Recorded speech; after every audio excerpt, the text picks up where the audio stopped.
Namaste and welcome to Live, Love, Engage. I am Gloria Grace Rand, and today we're going to be talking about women, empowerment, and also how to recover from trauma and traumatic experiences. And I've got a guest with us on the show who is an expert in that field, and her name is Mary Huang. And first off, I want to welcome you to Live, Love, Engage, Mary. Thank you so much, Gloria. It's an honor to be here. Well, it is our privilege as well. And I want to share with our listeners and also viewers on YouTube a little bit more about you and why I thought you'd make a great guest for our show today. She is America's female empowerment expert and an author. She's written a couple books, including an Amazon international bestseller called The Empowered Child, Raising Conscious, Confident, Connected Kids. And she has also spent over a decade of experience helping women to rapidly transform traumatic experiences into points of power. She's the founder of the Light Warrior School, which fosters emotional intelligence in children, if I can speak today. And she is creator of Optimal Human Development. And you know what? Actually, I was going to read a little bit more of this, but I'm thinking rather than telling everyone about your story in particular, we're going to get to that. But I will say one last thing is that what you do, what Mary does, is she has used her experience actually to help women to be able to connect the dots between healing personal traumas and consciously raising the next generation of empowered children. And so I think let's start right there because I know that there's a personal story, I believe, in how you got interested in your career and business. So I wonder if you could share that with us. Absolutely, Gloria. So thank you for that intro. Thank you so much. You know, it's very important for us to understand that who we are today is formed by those early years of how we were parented and what the experience was as a child in that family. And the reason I got into this field of work is basically I was born into it and I was born for this. What do I mean? Well, I was born into a family of abuse and toxicity, raised by two narcissists, and one of them being majorly depressed. I know, Gloria, you will understand, and hopefully the viewers can imagine that the level of abuse that a child has to endure in those environments are just too much. The thing is, though, when a child, a new life, is born into an environment like that, violence and neglect is normalized. It's normalized. How would a child know that this abuse is not okay and that the rest of the world isn't operating this way? Now, unfortunately, a lot of lives are operating this way, and that's why I do what I do. But when we go through that kind of transformation to heal those wounds, so that I have two young daughters. Now, when I found myself repeating my parents' abusive marriage in my own marriage, and my children were asking me, Mommy, are you okay? I had that aha moment of this has to stop right here. I had to change the ancestral storyline so that my two daughters wouldn't have to repeat the same generational trauma. And so what happens is when a child is born into abuse, they repeat that cycle all throughout their lives into adulthood, whether it be abusive bosses, the type of clients that you attract, the relationships, friendships, everything, even with your own family members. It just gets repeated. And so when people don't understand the mechanism behind why it's happening or that it's even abnormal, there's no way they can make a change in their life. And I'm here to help people understand change is possible. It's not normal. It's not healthy. And then we must make the change for future generations. Oh, absolutely. Yeah, I can so relate to that because I know um, when my kids were little, they're grown now, and thankfully they have turned out to be wonderful, wonderful young adults, and I'm very proud of them. But I remember, especially with my son, that I lost my temper with him one time, and you know, I'm almost embarrassed to say this, but I think I did strike him. I mean, I don't think it was hard. It wasn't enough to really, or maybe it was just that I grabbed him, I think maybe really hard. But soon as I did that, I stopped and I I was just like, oh my God. And I apologized to him, frankly. And even though, he was little and probably was like totally confused, he's probably maybe 6 or 7. But that was something that my mother never did to me. And so even though, I was horrified that I was starting to repeat those same patterns, that really did shake me to my core. And I didn't continue down that road, thankfully. Is that what happened with you? I mean, I think in raising children, is that kind of what was the catalyst for you to sort of really take a hard look at, at your upbringing and find a way to then be able to deal with that trauma and to overcome? I'll tell you, the healing journey has been my whole life. I went into study psychology at NYU. I've gone into Chinese medicine. All the different modalities of healing I went into was originally to help and save my mom. And Oh. then I learned the hard lesson that you can't save anybody, not even the mom that you love. Mm. But answering your question though, having children is like the fast track to self-development. Absolutely have had those moments that you just described. That's why I wrote this book here called The Empowered Child, because I came from an authoritarian parenting environment. That's what I was raised under. There's an iron fist. You don't have a voice. You don't have independence, creativity, nothing. And I wanted to be different. But when I found myself trying, even though I was conscious and working on it and been an empowerment coach for over 10 years, as a first time parent, it's a whole new thing. You can read all the books you want, but you've Yeah. got to, what I discovered was that's very interesting. Depending on the age of the child that you're raising, if you have unhealed wounds of that age category, they will push on those wounds. They will activate it for you to realize what's hiding in your blind spot, in your shadow. And so, yep, my 2 kids helped me grow a lot because they were pushing on these hidden secrets that I had oppressed and suppressed because they were too scary to look at, the type of abuse that I went through as a child. And so I thank them for that. That's why I call them teachers. Absolutely. Well, I don't think I've ever heard anybody actually describe that way before, but oh my gosh, because I used to say that my daughter was 3 going on 13 and then 4 going on 14 because she knew how to push my buttons tremendously. But when you put it that way, it's like, it really makes me wonder, like, what was I going through in my childhood and 4 that stirred that up inside of me, that when she was offering a mirror to me to look at. That's so interesting, so fascinating. It is. It's very fascinating. Can you tell me a little bit about well, and maybe this goes with the journey that you've been on, both as an empowerment coach and even as a parent. What is the best advice that you have ever received? Best advice I've ever received, and there's been a lot,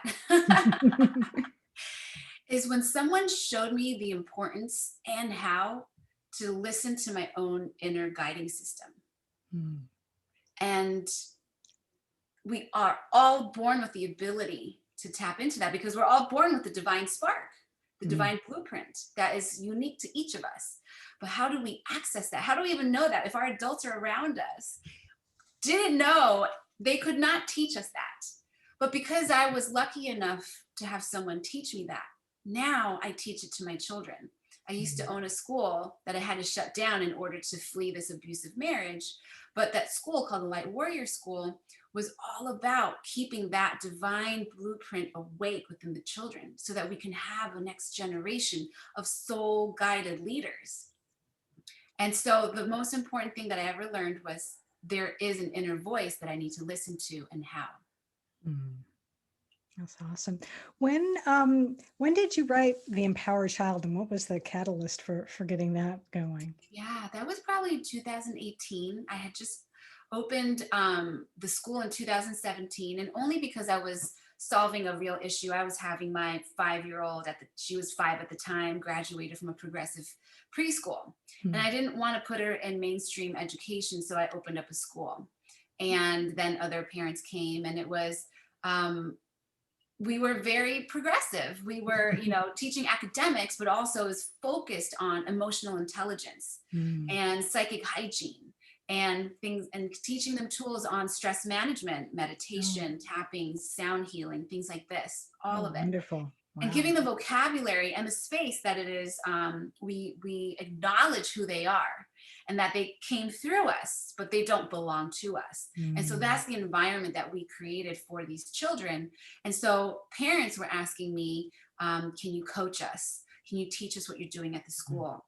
And so I wrote this book to teach some of the tools, the empowered system of parenting, acknowledging the child is a divine being that's coming into our care. And we're actually like an earth angel here to guide them as best Mm. we can from what we've learned and continue to learn about what it is, how to be a human, the ropes of life. And then knowing that someday they will be off on their own to fulfill their destiny. But our job is to really protect that space for them in these early years so that they're not being bombarded with all that society is telling them that they should be, or even from our own family stories, our ancestral lineage, who you Mm. should be, what you should do. No, you tell me who you want to be. Tell me who you remember of what you came to do. What is your destiny? Let me be your facilitator. And that's what this book is about. That's awesome. Um, have you found, like, how has the past year been? As we're recording this, it is the middle of February, and we're, on the just about the 1 year mark of when we went into lockdown from the pandemic and everything. I guess maybe what's been your experience of that, especially in relationship to your children, and do you have any advice um, for parents and just maybe from what you've seen, what your experience have been, or maybe even in dealing with even experience of any of your clients or anything? Yes, that's a very good question because children really suffered even more than adults, I believe. Children are very resilient. We've not, if we know how much stress the adults have gone through globally, nobody has gone untouched. The young people are even more impacted. Mm. The level of Zoom lessons that they have to spend hours on end. Gratefully, we've always homeschooled. Mm. So it's not been a very different experience for them. But I hear from other friends how they're spending 5, 6 hours on the computer watching Zoom.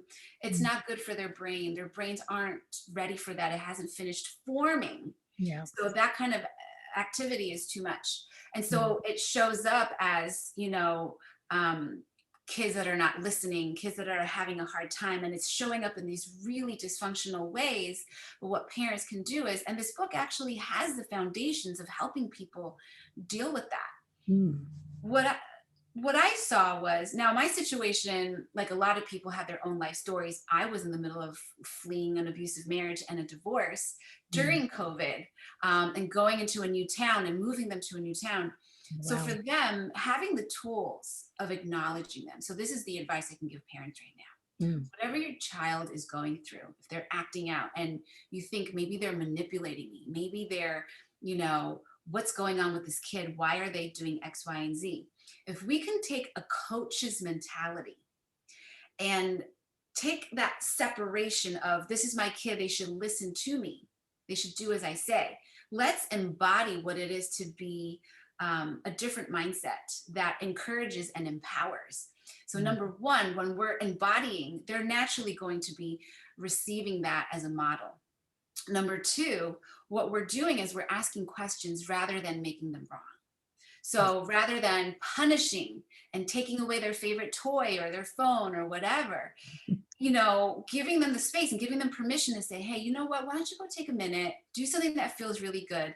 And then when they come back to center at another time that's not linked to this high emotional state, because when emotions are high, intelligence goes low. It is Right. not the time to talk, even with lovers, bosses, whatever, right? Right. So we want to give them the safe space to go digest or at least come back to center. And then we have the chance to come back to center and think about, how do I want to approach this? And then come to them when it's like a better feeling time. Hey, I noticed like a day ago, we ran out of cereal. Probably like a 5-year-old would flip out about running out of cereal. Right. And I'd say, hey, I noticed this happened. I'd have these conversations with my little ones, and you really had a hard time with that. And then open the conversation, like, what happened? Like, what were you really upset about? Was it really the cereal? And then my little one will be like, no, it's the divorce. It's really hard driving back and forth and not having mommy and daddy together. That's my situation. But a client situation, well, would be different. But you're giving them the opportunity to be seen, heard, acknowledged, and understood. What human doesn't want that? Every human wants it. When we give that to them at this early stage of life, we are ingraining them with the blueprint and the program that you are worthy of me hearing you. You are deserving of me asking you.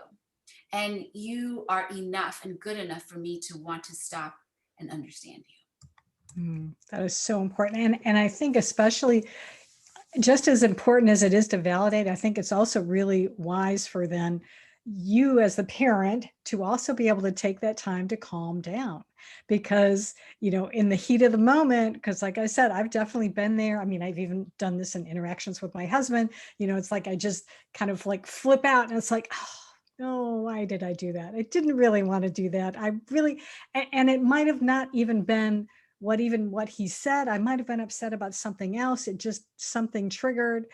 And so if you can learn to just pause and take a break and say, yeah, let's do something, take a time out and go do something else fun. I like that, something that is more pleasing at the moment to diffuse the situation. So that's good. What you did great, though, I wanted to say really quick here, is that you apologized right after you had the awareness. We're not perfect. You better believe I've done things that I regret and be like, oh, that is not what a, conscious parent does, and I'm a teacher. So, but the thing is, giving the children, number one, when we apologize and own it, we are giving them the model of when they make mistakes, it's okay, own it, right? Self-responsibility, self-awareness. Those are like the first two key foundational pieces we need in order to be able to be resilient and change and become good leaders. That's number one. And number two, giving them permission. I give my kids permission to call me out, but I teach them how. I show them the way to do it, right? There's respectful, there's disrespectful. And I say, hey, when mommy's out of alignment, you can call me out and just say, mommy, you're out of alignment. Or, and then go and give yourself some space. And so you did the right thing. We're not perfect. And when we expect ourselves to be perfect, life is way too stressful. Oh, absolutely. Yeah. Because we're not, we're at, you mentioned earlier that, there is a divine spark in us, and yeah, you absolutely believe that we are created in God's image, and we, this human part of us that is going to make mistakes, and that's okay, because that is how we learn and grow. So yeah, it's important. One of the things that I know that I practices that I work with my clients on, and I teach them, is the importance of gratitude. And because I have found that it's really the key to having so much more good in our lives. So I wanted to ask you, I was curious to find out, what are you the most grateful for in your life? So I also practice gratitude, and I could name so many things, but right now what comes to mind is my two daughters. And not just because they're my two daughters, but when I found myself in that situation I mentioned earlier, when my little one came to me, she was 4 at the time, and asking me, are you okay, mommy? I didn't like the way daddy was talking to you. And they gave me the aha moment and the wake up call. It still was a hard decision to go from there to leaving. Sure. Because the responsibility of the impact my choice was going to create on everyone, that ripple effect was so big, I had to sit with it. And they gave me the courage. They each gave me a wing to have the courage to fly and take them with me. And that's why I'm so grateful, because after leaving, that also allowed us to rewrite our ancestral storyline from oppression to liberation, from unconscious repetition of abuse and toxicity to true freedom and bliss. And that's why I'm so grateful for them. That's awesome. Yeah, kids are pretty wonderful, and I know I'm definitely grateful for mine. And as I said, I'm really grateful that um, despite some of the um, mistakes that I made as a parent, one thing I did consciously do is I really did strive to be better, or at least to do things, I wouldn't say better, but to do things differently than the way I was raised. And so I made that conscious effort, and it, I do believe that it made a difference, and I'm really, really very proud of how they turned out. And I know yours you're absolutely setting them up for success, and just so much more of uh, for them to be much more awakened, and to be, they're not going to have to go through so much, stuff that you went through, or that others have that trauma, because at least you're teaching them how to be able to manage their feelings, and that's so important. Um, can you talk a little bit about now your work that you do now, because you do work with women? So tell me a little bit about how that works. What are you doing as an empowerment coach? And this is also why I'm grateful. I'm so grateful that I get to live my destiny. Even though I had to go through so much trauma and abuse my whole life, that era is done. I graduated when I left that marriage. And it took that to be able to understand all that I had to do to graduate. And so now I get to live my destiny of serving women, healing from toxic, abusive relationships, to transform those traumatic moments into points of power rapidly. That's what I get to do. And it just lights me up, because when I can sit with a client and I know that what I've gone through is now helping other people become victorious from where they're coming from, where they've been, and now they can stand on top of that and also be victorious. That just lights me up every time. It never gets old. Like, that's why I'm on the planet. Yeah, absolutely. Can you share maybe an example of how you Sure. work with someone? Oh, yes. Now, and I know you were asking me the how I was doing it. The how has to do with different things. I teach a mentorship course online, and there's 4 pillars that I teach. And they're the 4 pillars that most changed my life. That's why I mastered them, so that I could teach others. And number 1, it's mental mastery. Your subconscious mind holds these blueprints of programs that are erroneous. There's good ones, leave those. The ones that are misinforming you about life, we got to get rid of those and put in new ones. They're like taking out the software and putting in empower ones that you create. So that's the first pillar. Second is feng shui.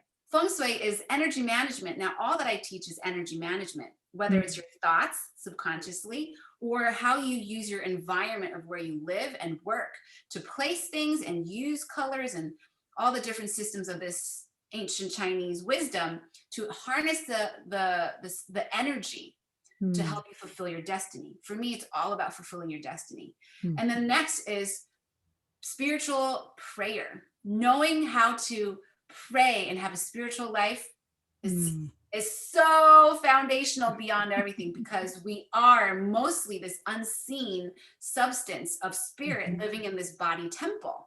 Right. That's probably the most important thing someone taught me, was that we are actually a body temple with this divine spirit in, and here to do work on this planet.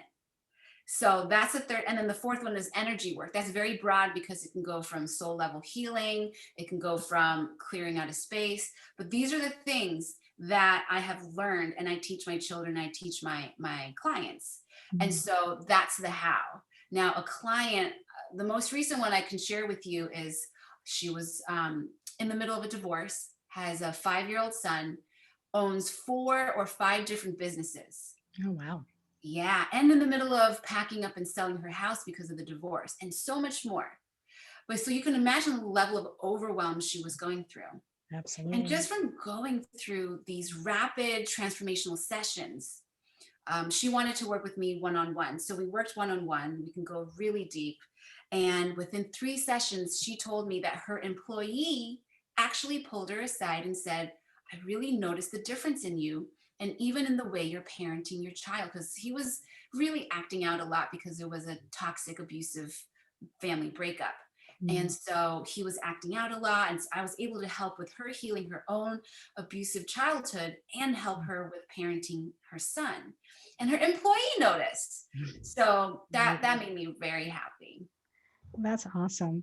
Well, how can someone find out about you if they want to be able to work with you, if they're really resonating with what you've talked about today? Yeah, definitely. You can go to my website at priestesstempleoflight.com, priestesstempleoflight.com, and there you'll be able to get a free ebook from me. And once you sign up, you can find out all about my free masterclass on how to survive a dark night of the soul. And yeah, you can find out more about me there, priestesstempleoflight.com. That's awesome. Okay, but I'm going to ask you one other thing. So Yeah. how did you come up with that lovely name? Well, when I left, so I do a lot of meditation and I do a lot of visioning, and I do a lot of work to clear myself so I can hear what the divine is wanting me to do as a physical form on this planet. Right? I'm here on a mission. We're all here on a mission, purpose, and destiny. So I want to know that I'm always listening every day. What is it that I am asked to do? And I'm asked to do is create a physical temple to serve women leaving abusive situations and reopen the Light Warrior School for children within it so that we can serve the children and the women. Oh, I love it. Well, I love that name because it was when I first seen it, I was like, oh, that is so lovely. I just it's unique and descriptive, and I love to connect with people who are bringing light into the world, and you are clearly one of those priestesses. So there you go. we'll just you've claimed Follow what it is. I will just acknowledge it. So yeah. Thank you. Thank you. Well, before we close out, is there anything else that we haven't really touched on that you'd like to be able to share with our audience today? Yeah, I think we covered everything that I think the audience can benefit from. What I want to tell people about the masterclass, how to survive a dark night of the soul, and why it's so important, even if it's not for you, the listener, there's somebody that you know, because after going through 2020, just because we're in 2021 doesn't mean magically everything is poof, we would like it to. But how do we transition, transform, and transmute all of that darkness that got kicked up basically like dust into our lives? We all had to go through a lot of loss, a lot of despair and struggle. And what that happens is, I'm telling you, now that I've come to the other side of the dark tunnel, is that is actually good. When we kick up all the dust, we can actually sweep it away. We are detoxing as a human race. And so this masterclass is designed to help people get their bearings in a world that's breaking down so that we can have new sprouts of growth come out. We are all here to remember what our sprout is as a contribution to this planet and the human race. And so this masterclass, it's free, is going to help you understand that. All right, awesome. Well, I will make sure to have your website in the show notes so that people will be able to go there and sign up for that class, because it sounds awesome and I recommend everybody check it out. And I really appreciate you being with us today and sharing your light with the world. So I appreciate the work that you're doing, and I'm just very grateful to have met you. Me too. Thank you, Gloria. It's been such a pleasure to be here. I'm grateful for you too. Well, thank you. And thank all of you listeners out there as well. I really do appreciate you. And I just want to put in a quick plug also that my new book is available now on Amazon. So it is the same name as the podcast, Live, Love, Engage. So I hope you will check it out. You can actually go to liveloveengagebook.com, and that will take you directly to where you can order a copy yourself. And until next time, as always, I encourage you to go out and live fully, love deeply, and engage authentically.